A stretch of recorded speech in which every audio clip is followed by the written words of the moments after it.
Hello friends, आज मैं आपके साथ इकोनॉमिक्स का एक और टॉपिक लेके आया हूँ और टॉपिक का नाम है numericals of elasticity of demand. शुरू करने से पहले बता दूं कि चैप्टर का नाम है इलास्टिसिटी ऑफ डिमांड और इस चैप्टर के सारे लिंक्स आपको इस वीडियो के डिस्क्रिप्शन में मिल जाएंगे। शुरू करने से पहले एक और बात बता दूं आपको कि जितने भी न्यूमेरिकल्स बनते हैं प्राइस इलास्टिसिटी ऑफ डिमांड वो सारे के सारे मैंने इसमें किए हुए हैं। हर एक न्यूमेरिकल एक डिफरेंट टाइप का आपको मैं यहाँ पे दूंगा ताकि आपके पेपर में जितने टाइप के न्यूमेरिकल आने वो सारे कवर हो जाए। ठीक है, चलिए शुरू करते हैं। Price of a commodity rises from ₹5 to ₹6। मतलब पहले प्राइस क्या था 5, अब क्या हो गया ₹6 हो गया। ठीक है, पी होता है ओरिजिनल प्राइस, P1 होता है न्यू प्राइस। ठीक है, एज अ रिजल्ट इस वजह से क्या हुआ, it's demand falls from 100 units to 80 units. तो पुरानी डिमांड कितनी थी 100 और नई डिमांड Q1 मतलब न्यू क्वांटिटी कितनी होगी 80। Find out the price elasticity of demand by percentage method. तो परसेंटेज मेथड से इलास्टिसिटी निकाल के बताओ। तो सबसे पहले हम क्या निकालेंगे, change in price. Change in price का फॉर्मूला क्या होता है, नया प्राइस माइनस पुराना प्राइस। तो नया प्राइस कितना है 6, पुराना प्राइस कितना है 5, तो इसको माइनस करेंगे तो आंसर क्या आ जाएगा 1। सिमिलरली हम निकालेंगे चेंज इन क्वांटिटी, फॉर्मूला वही, नई क्वांटिटी माइनस पुरानी क्वांटिटी। नई क्वांटिटी कितनी है 80, पुरानी क्वांटिटी कितनी है 100, तो इसको माइनस करेंगे आंसर क्या आएगा -20। तो इसको हम इस फॉर्मूले में डाल देंगे, price elasticity it is equals to minus, छोटा सा साइड पे करके लिखेंगे। ठीक है, अगर इसकी जरूरत होगी तो माइनस माइनस प्लस बना लेंगे, अगर जरूरत नहीं पड़ेगी तो साइड पे कर देंगे, ज्यादातर इसकी जरूरत पड़ती है। तो चेंज इन क्वांटिटी हमारा कितना आया था -20, चेंज इन प्राइस हमारा कितना आया था 1, और पी कितना है हमारा प्राइस 5, और क्यू कितना है 100। इसको सॉल्व करेंगे तो ये आ जाएगा 1। तो हम कह सकते हैं, क्योंकि ये माइनस और ये माइनस माइनस माइनस प्लस हो जाएगा, हम कह सकते हैं elasticity is equal to unity, मतलब इलास्टिसिटी इक्वल टू 1 है। समझ की बात, मतलब प्राइस के चेंज होने से डिमांड में सेम चेंज आता है। ठीक है, सेकेंड टाइप का जो न्यूमेरिकल है वो भी मैं आपको करवा देता हूँ। कई टाइप के मैंने सारे टाइप के किए हुए हैं। A consumer purchases 20 units of a commodity when its price was ₹4 per unit. तो जब भी प्राइस 4 था तो कितने खरीदते थे 20। ठीक है, he purchased 30 units of it when the price fell to ₹3 per unit. अब प्राइस नया प्राइस हो गया 3 और क्वांटिटी डिमांडेड कितनी होगी, क्वांटिटी डिमांडेड राइज कर गई 30 से, मतलब 30 होगी। ठीक है, 30 से राइज नहीं कर गई, 30 होगी। What is the price elasticity of demand for the commodity. इसकी प्राइस इलास्टिसिटी ऑफ डिमांड कितनी होगी। सबसे पहले चेंज इन प्राइस क्या होता है, नया प्राइस माइनस पुराना प्राइस, P1 माइनस P। तो P1 है 3, P है 4, तो माइनस करेंगे तो -1 आ जाएगा। क्वांटिटी डिमांडेड में कितना चेंज आया, चेंज इन क्वांटिटी, नई क्वांटिटी 30, पुरानी क्वांटिटी 20, तो इसको माइनस करेंगे तो कितना आ गया 10। अब ये फिर से वही formula, price elasticity is equals to minus change in Q by change in P multiply by P by Q. ये फॉर्मूला कहाँ से ड्राइव हुआ, अगर आपको ये वीडियो देखनी है तो अगर आपने पिछली वीडियो देखी है तो आपको समझ आ रहा होगा। अगर आपको फिर भी ये फॉर्मूला देखना है कि कहाँ से ड्राइव हुआ तो डिस्क्रिप्शन में आपको लिंक्स मिल जाएंगे, उसमें आपको पता लग जाएगा मेथड्स टू मेजर इलास्टिसिटी में कि ये किस तरीके से निकलता है। अगर आप कंटिन्यूटी में वीडियो देख रहे हैं तो आपको तो पता लग ही गया होगा अब तक।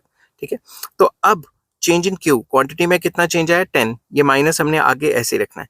प्राइस में कितना चेंज आया -1, और प्राइस कितना था हमारा गिवन डाटा के हिसाब से 4, और क्वांटिटी कितनी थी 20। इसको सॉल्व कर दिया, आंसर आ गया 2। तो हम कहेंगे प्राइस इलास्टिसिटी क्या है, ग्रेटर देन यूनिटी। समझ गए बात। नेक्स्ट टाइप का क्वेश्चन आ जाता है, a household increases the demand for a commodity from 40 units to 50 units when its price falls by 10%। ठीक है, अब इसमें क्या है कि 40 यूनिट से 50 यूनिट्स कर ली जब प्राइस 10% से गिर गया। What is the price elasticity of demand, क्या प्राइस इलास्टिसिटी ऑफ डिमांड होगी, इज इट इलास्टिक और इन इलास्टिक। ठीक है, सबसे पहले percentage change in quantity demanded निकालते हैं। इसका फॉर्मूला है नई क्वांटिटी माइनस पुरानी क्वांटिटी डिवाइडेड बाय पुरानी क्वांटिटी इनटू 100। तो नई क्वांटिटी कितनी है 50, अब पुरानी क्वांटिटी हमें गिवन है क्वेश्चन में 40, डिवाइडेड बाय पुरानी क्वांटिटी इनटू 100। इसको सॉल्व करेंगे तो ये आ गया 25 मतलब 25% डिमांड में चेंज आया। तो प्राइस इलास्टिसिटी का सिंपल फॉर्मूला क्या है, percentage change in quantity demanded divided by percentage change in price. यहाँ हल्का सा माइनस लिख लिया, इस्तेमाल तो यहाँ होना नहीं है, मतलब कि पॉजिटिव आएगा तो ये साइड बाय साइड ही उड़ जाएगा अपने आप। तो कहने की बात यह है कि परसेंटेज चेंज इन डिमांड 25 है और परसेंटेज चेंज इन प्राइस 10 है। तो अगर मैं इसको सॉल्व करूं तो ये आ गया 2.5। तो कहने की बात यह है कि प्राइस इलास्टिसिटी ऑफ डिमांड 2.5 है। The demand is elastic because price elasticity of demand unity से ज्यादा है। तो हम कह सकते हैं डिमांड जो है वो मोर इलास्टिक है। समझ की बात, या इलास्टिक है। चलिए आगे। तो नेक्स्ट टाइप का जो क्वेश्चन आ जाता है वो ये आ जाता है, when the price of a good is rupees 15 per unit, तो प्राइस कितना है 15, साथ के साथ ही लिख सकते हो आप, जब क्वेश्चन पढ़ रहे हो साथ के साथ आप अपनी आंसर शीट में लिख सकते हो। The consumer buys 12 units of a good, तो कंज्यूमर कितना खरीदता है, quantity 12। When price rises to rupees 18 per unit, नया प्राइस कितना हो गया P1 18, the consumer continues to buy 12 units, तो कंज्यूमर कितना खरीद रहा है, लगातार फिर भी 12 ही खरीद रहा है। Calculate price elasticity of demand. अब आपको मैंने पिछली वीडियोस में बताया है कि भाई जब भी प्राइस के चेंज होने से डिमांड में चेंज नहीं आती तो इलास्टिसिटी मतलब जीरो है, प्राइस चेंज हो रहा है डिमांड ही नहीं चेंज हो रही, बट इसको प्रूव तो करना पड़ेगा ना। तो चेंज इन प्राइस क्या हुआ, नया प्राइस माइनस पुराना प्राइस मतलब P1 माइनस P, तो 18 माइनस जो पुराना प्राइस था 15 था, ये कितना आ गया 3। क्वांटिटी में चेंज कितना हुआ, नई क्वांटिटी माइनस पुरानी क्वांटिटी, वो तो सेम ही है, तो चेंज कितना आ गया 0।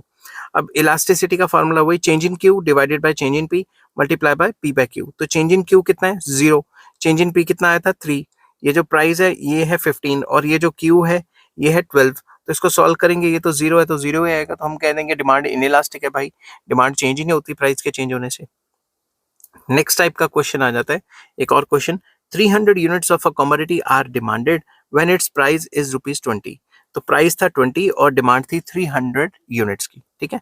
If the price falls by 10%, price 10% से गिर गया, मतलब परसेंटेज चेंज इन प्राइस कितना हो गया 10%, it's quantity demanded rises by 60 units, तो क्वांटिटी डिमांडेड में चेंज कितना आ गया, राइजेस बाय मतलब चेंज कितना आया, कितने से बढ़ गई 60 से, तो चेंज इन जो क्वांटिटी है वो हमें दी हुई है, चेंज इन क्वांटिटी 60 दी हुई है।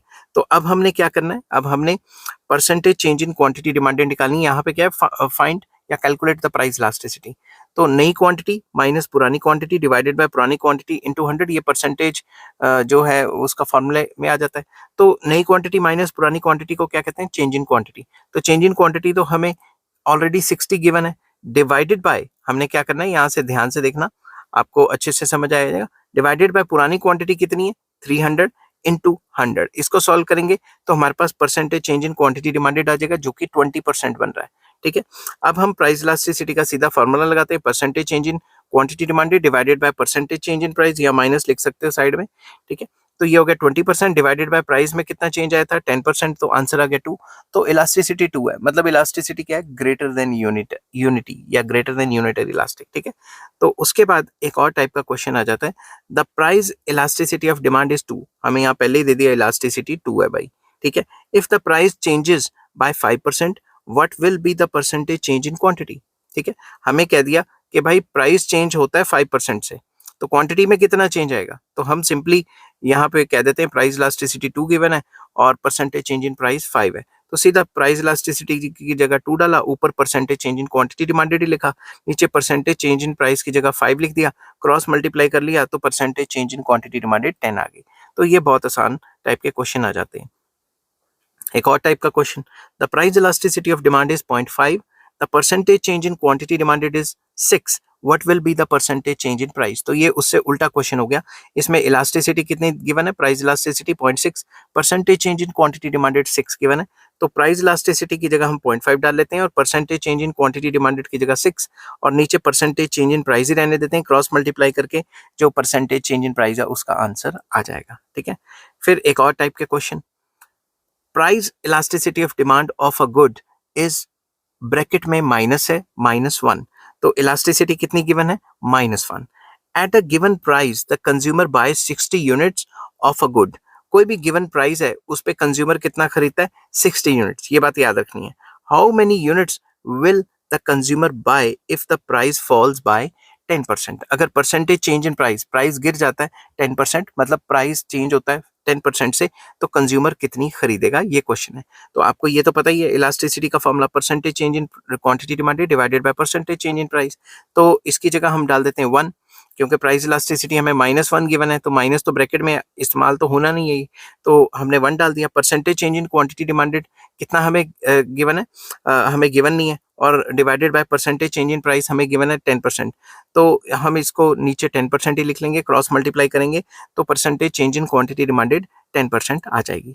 अब चेंज इन क्वांटिटी डिमांडेड कितनी होगी ये निकालने के लिए हमें देखना पड़ेगा, ध्यान से देखो 10% चेंज आया ना, तो मतलब 60 पहले कितनी कंज्यूम करते थे, यहाँ पे क्वेश्चन में गिवन है 60, ठीक है।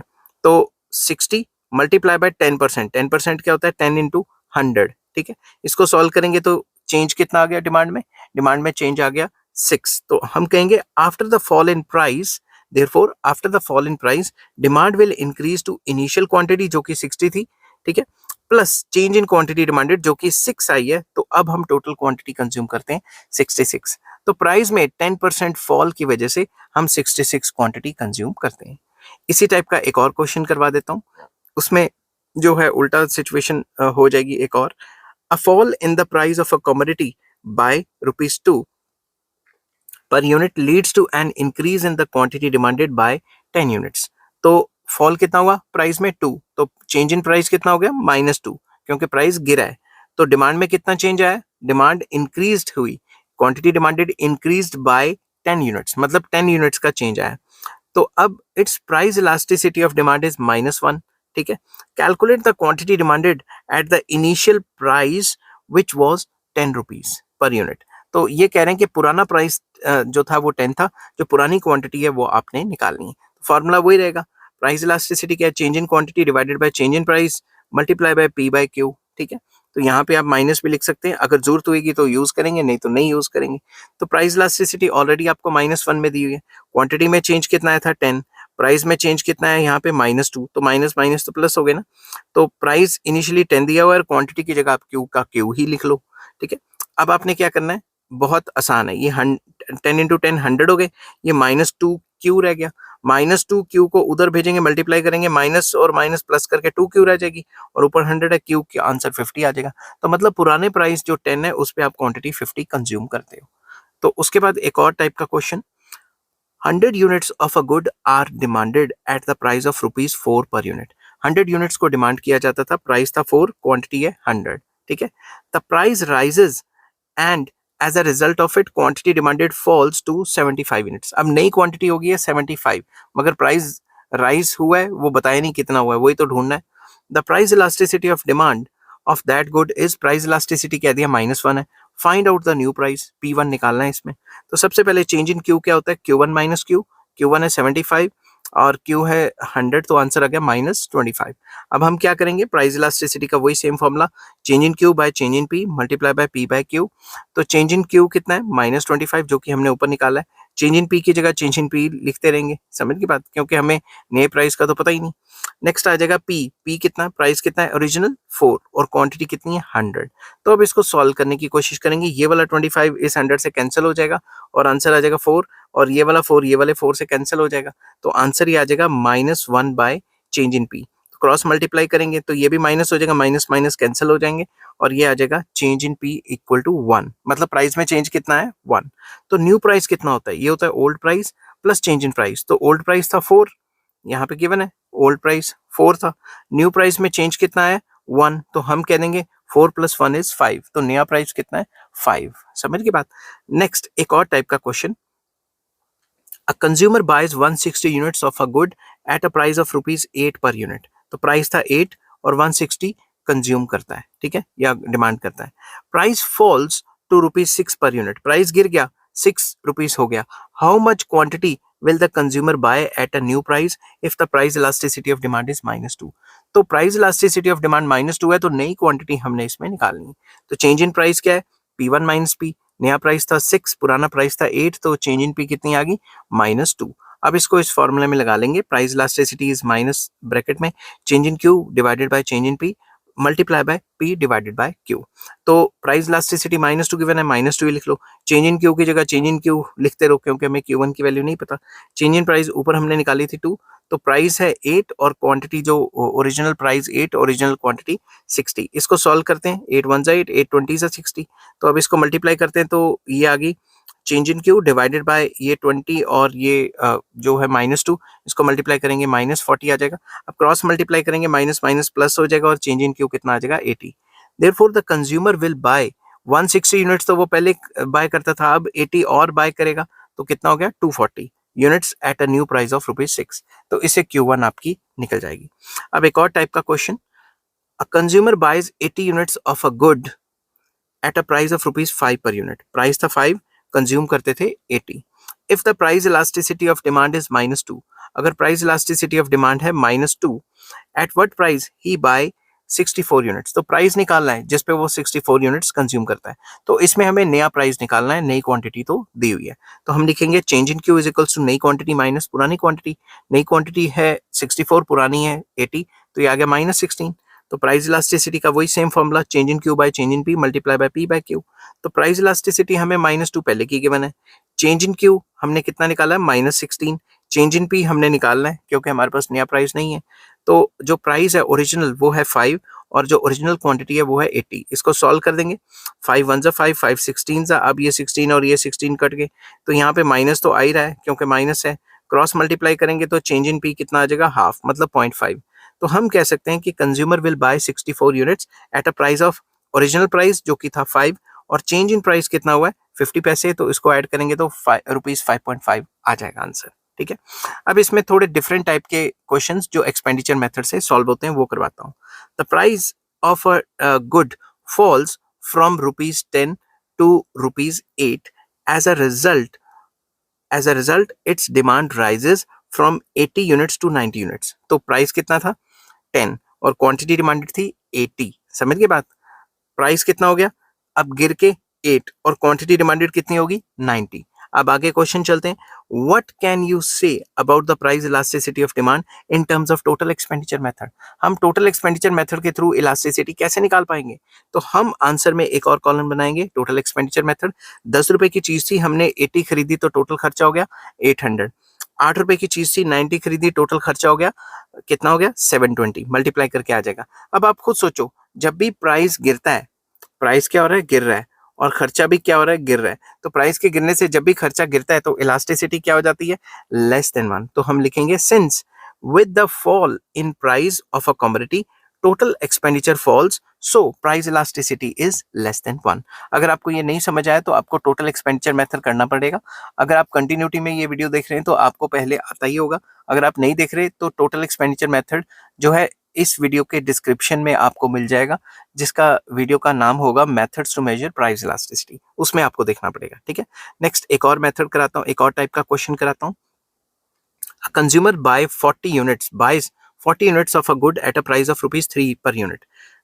प्राइस है 3, डिमांड करता है 40, टोटल खर्चा कितना हो गया 120।